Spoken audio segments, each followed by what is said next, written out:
Hi, I'm Erin Stellato, and in this video, we'll look at installing GitHub Copilot in SQL Server Management Studio.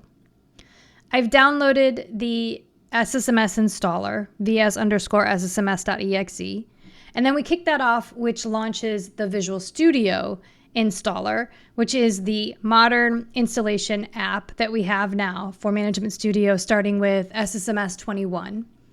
And the installation dialog comes up. And for GitHub Copilot, we select AI Assistance, and then we'll select Install.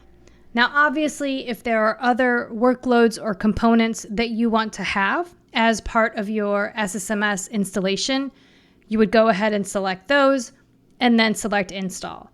Of course, at any time, you can come back in here by selecting Modify, and you can add additional workloads or remove workloads if you decide that they're not relevant or useful for you.